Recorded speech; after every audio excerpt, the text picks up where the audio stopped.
Have you ever had the feeling that you knew what someone was going to say just before he said it? Or have you ever walked into a strange room and had the sensation that you'd been there before?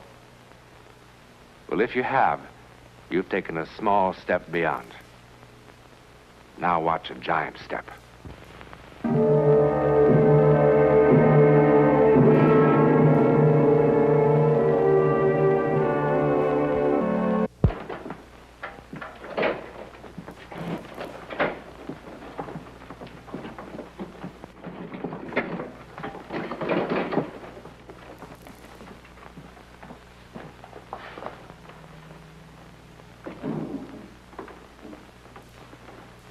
I'm looking for Lieutenant Barnes. That's me. Oh, Mr. Newland, isn't it? Yes. Well, didn't you get my wire last night? No, just the letter. Oh, well, I sent you a wire and told you not to come up. Well, it's strange I didn't get it. The letter said the house was being torn down today. Yeah, well, it's all a mistake. I acted on an impulse. An impulse? All right, Lieutenant. That's kind of normal. We all have impulses. Look, I changed my mind, okay? Sure. I'm sorry to have brought you up here for nothing, and I'll be glad to pay your expenses. No, that's not necessary, Lieutenant. I kind of enjoyed the ride. Believe me, this is not the first wild goose chase I've been on. Look, if I told you about the house, nobody'd believe it. I haven't got a scrap of proof. But you believe it, don't you? Yeah. Do I look like a screwball or something? No, I wouldn't say so. I'm one of the most hard-headed guys you'll ever meet. But I don't know. I just don't know. I suppose I owe Graham something. They all think he killed his wife, you know. I guess I gave him a hard time. Want a cigar? No, thank you. Well, in my book, he had it coming. Fred Graham. He and his wife used to live in Bridgeport, and they rented this house here for the summer. She lived here, and he came up on the weekends. They had one of those marriages they were trying to patch up. It'd gone sour. They weren't doing a very good job of it either. I didn't get to know him until later. But the neighbors complained more than once about the fighting that was going on up here. Fred, wait. What now? Go back to the city. I came up for the weekend, remember? Why, so we could fight some more.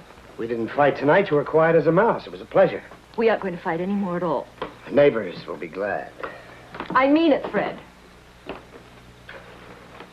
I want you to go back to town. We've no reason to fight anymore. People only fight when they're trying to save something, and we've nothing to save. No soap opera, please.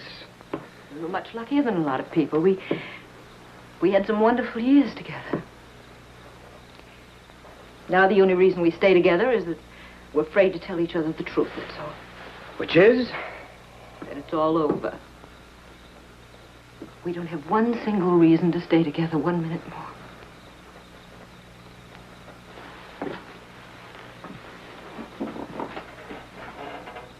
You want a divorce? Well, do you? No. Then what? I'm just going into the house. It's a remarkable house. Terrible house. I was sitting in the living room this afternoon thinking about how absolutely finished we were. And deciding it was all my fault. No, it's nobody's fault. I just felt empty and useless. Just wanted to die. I didn't have one reason to be alive. Not one single reason, not a child. And whose fault is that?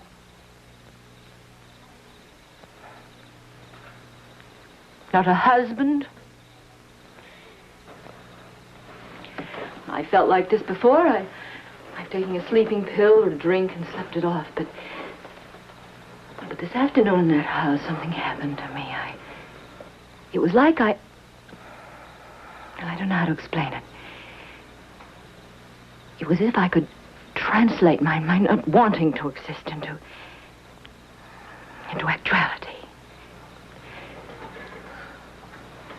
I felt empty.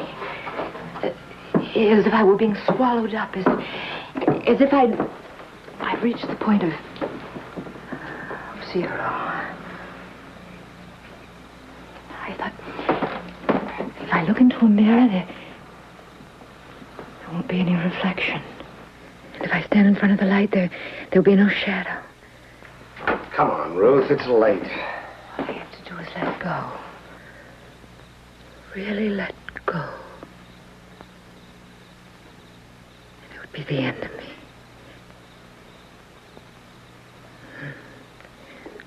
Then I heard your car in the driveway, and I thought, wait. Give it one more try. Maybe this time it'll be all right. Maybe this time it'll be like it was before.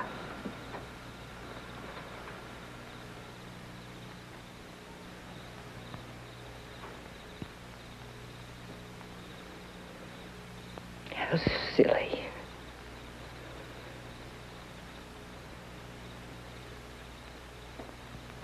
How silly. Yes. Silly and stupid and boring.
Ruth?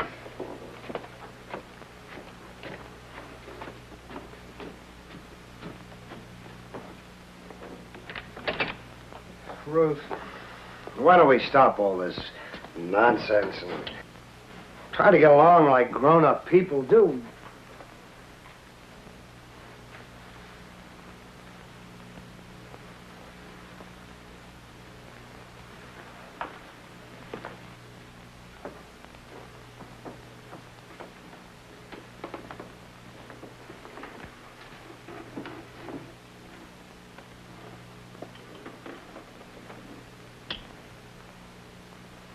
I think I preferred it when we had an honest-to-Pete drag-out fight.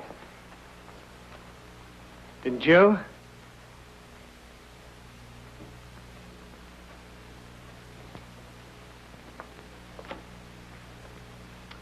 What are you, 3 years old or something? Where are you?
Well, Mr. Graham called and asked me to come over to his house at 9:30 that night. What did he say? But his wife had disappeared. Did he have any idea where she'd gone? No, but he had a pretty wild theory. Yes? Well, he was kind of excited and upset, and he didn't seem to make much sense, but... Well, the gist of it seemed to be that she had walked into the house and vanished into thin air. That's what happened, I swear. What did you do then, Lieutenant? Well, I looked the house over from top to bottom. I couldn't find her or her body. Your Honor, I move the phrase, "or her body," be stricken from the records. Well, all right, Henry, but again, let me remind you that this is only the preliminary hearing, not a trial, and the prosecutor is allowed a little more leeway to develop his case. Go ahead, Lieutenant. Well, then I checked all the neighbors here in town. Yes? There seemed to have been some trouble in the marriage. A lot of fights. Your Honor, that's hearsay. I have 10 witnesses who are willing to go into great detail. Your Honor, that's nobody's business but mine. Then I went to Bridgeport to the apartment. Checked the neighbors there. It was the same story. I have several sworn statements from the neighbors, Henry. What else did you do to try to locate Mrs. Graham besides going through the house? Well, we dragged the lake for 3 days and couldn't find a body. Sent wires to all her friends and relatives. We sent a missing persons circular throughout the East. And no results? Nothing. With all this evidence of motive piling up on my desk, I went over to the district attorney's office and asked him to swear out an indictment of murder. I didn't kill Ruth. Mr. Graham, you must not do that again. That's the case for the state at this time.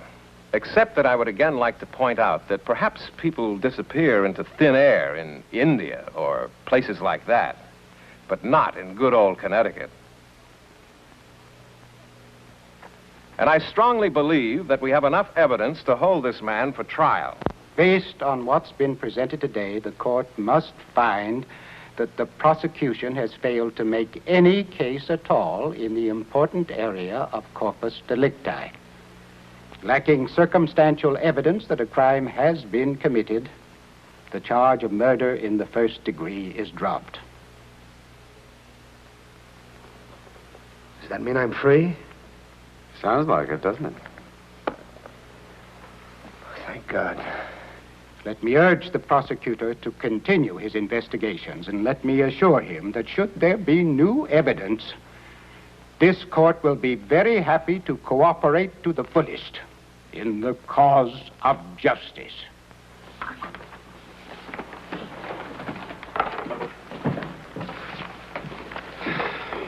Well, Mr. Graham, you're free. You're absolutely certain I killed her, aren't you? Yep. Didn't you?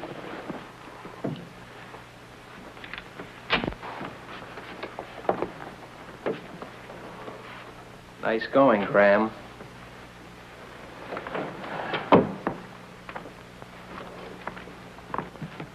You know, I gotta admire a job well done, even if it is murder. Now, look. You're clean as a whistle.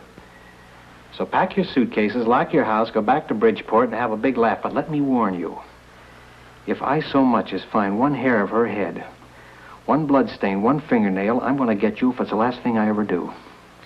I'll make it easy on you, Lieutenant. I'm going to stay in that house. I'll bet. I'm going to tear that house apart until I find out what happened to my wife. Uh-huh. I am. What is this? Who are you?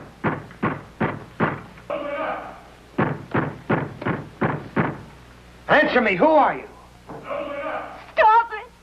Oh, stop it! Go away! But, Miss Agatha, you can't just lock yourself up in this house forever. Oh, yes, I can. Forever. But everyone feels awful about what happened. Well, that's 32 years of my life I gave to that school. I had nothing else, just the school. And then to suddenly drop me. Just as though all those years didn't mean a thing. Well, you know how the town felt about it. I don't want to talk about it. You have to come out sometime. No, I don't. Not ever. Not from this house. But they'll break in and make you come out. For your own good. Let them try. Who are you?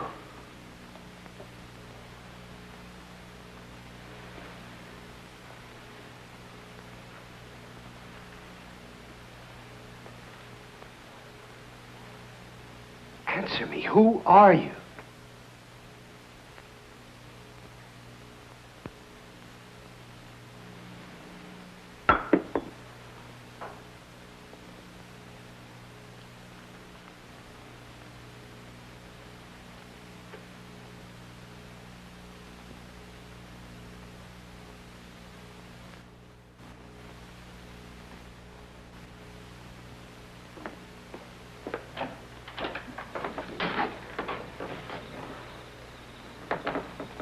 What's the matter with you? You look terrible. Something crazy just happened. What's the matter? You been drinking? She talked just like Ruth did. Who? Her name was Agatha. What are you talking about? She taught school for 32 years. Who did? What are you doing in front of my house? Well, I like to sit here and hear you tear things apart. I reported you to the real estate man. That was my duty, you know. But he said you'd posted a bond to take care of all the damages, so it was okay with him. Besides, they're going to tear this house down and build a highway through here. Look, when are you going to stop this foolishness and tell me how you killed her? You're going to feel a lot better about it when you do. Leave me alone. I'll never leave you alone. Where would the school records be kept? The city hall. Are they public records? Could I get to them? Yeah. You're a citizen, aren't you?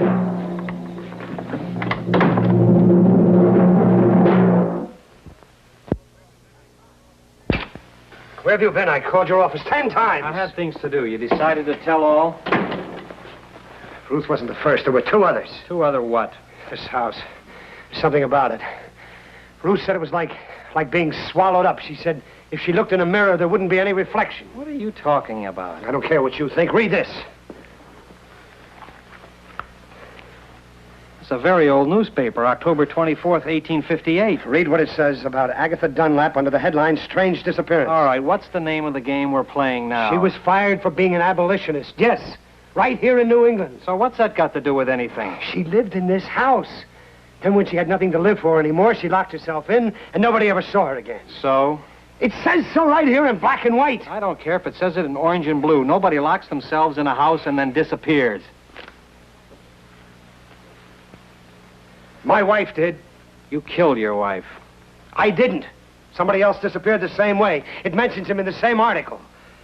Some of the older residents recall that a man named Harrison Frazier, who built the house in 1821 for his bride, only to lose her in childbirth a year later, also closed himself in the house and apparently was never seen again. You know, I gotta hand it to you, Graham. You're good. You're very good. What are you going to all this trouble for? What? Is that what gave you the whole idea? What idea? How'd you come by it? By accident? I found it 2 hours ago. I mean before you killed your wife. You know, this is the screwiest alibi I have ever heard. But like I told you, you don't need it. You really don't need it. You're in the clear. Barnes, listen. I didn't kill my wife. Nobody will ever believe me. Nobody that's sane. I didn't believe Ruth. I thought she was out of her mind. But I didn't kill her. And nobody will believe me. And that's about all I had to live for. I guess this is how Ruth felt. That school teacher and the poor guy whose wife died on him. All I had to do was let go, and that would be the end of me. That's what Ruth said.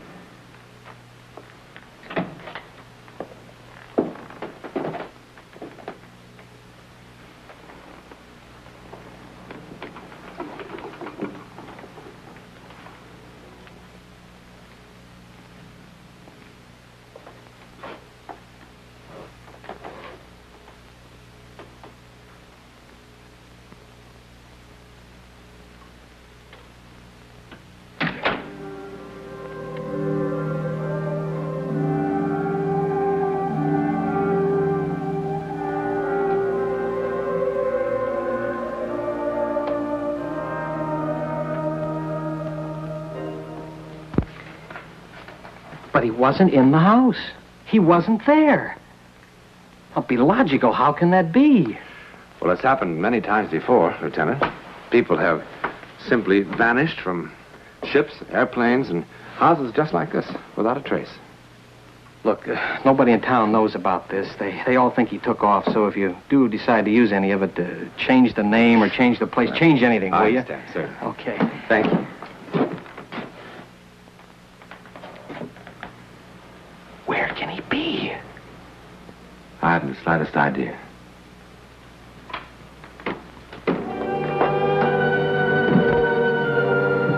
Before Albert Einstein, men were positive that there were only 3 dimensions.